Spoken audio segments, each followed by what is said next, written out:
राम राम दोस्तों। आप सभी का स्वागत है आपके अपने YouTube चैनल हिंदुस्तान न्यूज़ पे। तो दोस्तों बात करते हैं गुजरात के राजकोट शहर की। राजकोट शहर में TRP गेम जोन में भीषण आग लग गई। हादसे में 12 बच्चे समेत 30 लोगों की मौत हो गई। 3 घंटे की मशक्कत के बाद आग पर काबू पाया गया। 25 से ज़्यादा लोगों को सुरक्षित बाहर निकाला गया। मरने वालों की संख्या बढ़ सकती है। मृतकों के शव इतनी बुरी तरह से जले हुए हैं कि उनकी पहचान नहीं हो सकती। शनाख्त के लिए DNA टेस्ट किया जाएगा। तो आग किस वजह से लगी? वहां के जो चशमदीदों ने बताया कि गेम जोन में कई जगह पर रिपेयरिंग और रेनोवेट का काम भी चल रहा था। इसके चलते काफी संख्या में पलाई के टुकड़े और लकड़ियां भी इधर उधर फैली हुई थी। यहां भी आग की चपेट में आते रहे और आग फैलती चली गई। हालांकि यह पता नहीं चला कि आग की वजह क्या थी।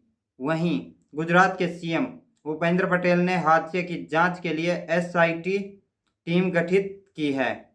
बिना फायर NOC के चल रहा था game zone. TRP game zone के पास फायर NOC नहीं थी। गुजरात सरकार ने राज्य के उन सभी गेम जोन को बंद करने का निर्देश दिया जिनके पास फायर NOC नहीं है। पुलिस ने गेम जोन के मालिक मैनेजर सहित 2 लोगों को हिरासत में ले लिया है। तो दोस्तों ये था मामला। अब चलते हैं अगली खबर की तरफ। के 2 भारतीय नोट 2 लाख में नीलाम होंगे। 106 साल पहले डूबे जहाज से पर मिले। लंदन में 106 साल पहले डूबे जहाज से मिले 10 रुपए के 2 नोट भारतीय नोट की नीलामी की जाएगी। इनके 2,60,000 रुपए तक बिकने की संभावना जताई जा रही है। नीलामी 29 मई को होगी। दरअसल 1918 में लंदन में मुंबई से जाते समय SS सिराला नाम का एक जहाज डूब गया था। इस पर 213 लोग सवार थे, जिनमें से 8 लोगों की मौत हो गई। मरने वालों में से 7 भारतीय थे।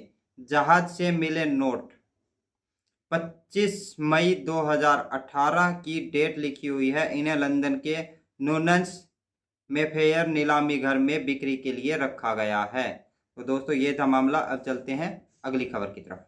बीजेपी बोली, पाकिस्तान से केजरीवाल के लिए वोट की अपील। पूर्व पाक मंत्री ने दिल्ली CM की फोटो पोस्ट की थी। लोकसभा चुनाव के छठे फेज की वोटिंग के दौरान दिल्ली CM अरविंद केजरीवाल ने अपने परिवार के साथ वोट डाला और उन्होंने मई की सुबह अपने परिवार के साथ दिल्ली में वोट डाला, जिसकी तस्वीरें उन्होंने सोशल मीडिया पर पोस्ट की। केजरीवाल की तस्वीर को फिर से पोस्ट करते हुए पाकिस्तान के पूर्व मंत्री फवाद चौधरी ने लिखा, मैं कामना करता हूं कि शांति से नफरत और उग्रवाद की ताकतों की हार होगी। केजरीवाल ने फवाद चौधरी को जवाब देते हुए कहा, चौधरी साहब, मैं और मेरे देश के लोग अपने मामलों को संभालने में पूरी तरह सक्षम हैं। आपके ट्वीट की जरूरत नहीं। इस वक्त पाकिस्तान के हालात बहुत खराब हैं। आप अपने देश को संभालें। भारत में हो रहे चुनाव हमारा आंतरिक मामला है। आतंकवाद के सबसे बड़े प्रयोजकों का हस्तक्षेप भारत बर्दाश्त नहीं करेगा। तो ये केजरीवाल ने जवाब दिया। केजरीवाल के जवाब देने के 7 मिनट बाद फवाद चौधरी ने फिर से एक पोस्ट की जिसमें उन्होंने लिखा, CM साहब, चुनाव प्रचार आपका अपना मुद्दा है, लेकिन मैं चाहता हूं कि आप उग्रवाद के मुद्दे का जिक्र करें, चाहे वह पाकिस्तान में हो या भारत में।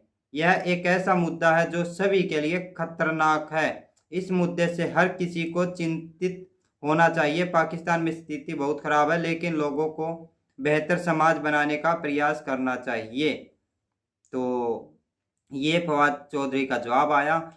तो इसी के ऊपर ये बीजेपी ने कहा कि पाकिस्तान से ये केजरीवाल के लिए वोट की अपील की जा रही है। तो दोस्तों लोकसभा चुनाव के छठे चरण में 7 राज्य और 1 केंद्र शासित प्रदेश की 58 सीटों पर 61.76% वोटिंग हुई।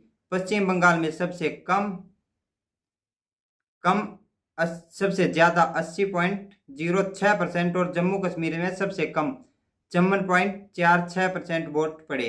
पश्चिम बंगाल के झारगांव से भाजपा उम्मीदवार टुंडे पर हमला हुआ। पत्थर लगने से उनका सुरक्षाकर्मी घायल हो गया। जम्मू कश्मीर के अंतरनाग राजौरी से PDP की प्रत्याशी महबूबा मुफ्ती ने ईवीएम में छेड़छाड़ का आरोप लगाया और धरने पर बैठ गई।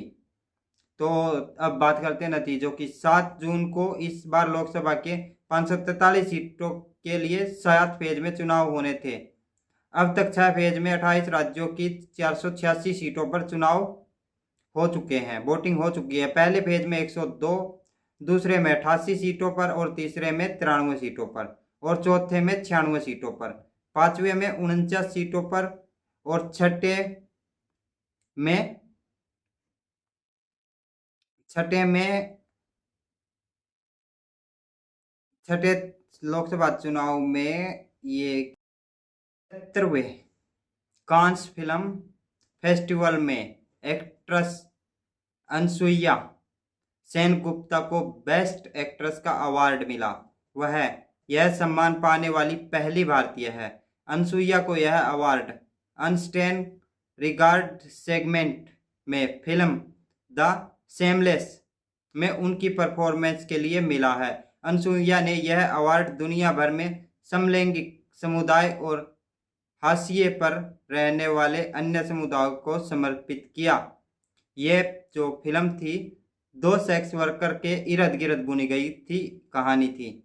द सेमलेस का निर्देश बुल्गारिया फिल्म मेकर कॉन्ट्रेक्ट बोजनावोस ने किया था। इसकी कहानी 2 सेक्स वर्कर के इर्द गिर्द बुनी गई है, जिसमें से एक के हाथों एक पुलिस वाले का खून हो जाता है। इस फिल्म में अनसुईया के अलावा एक्ट्रेस ओमारा शेट्टी भी अहम रोल में नजर आई थी।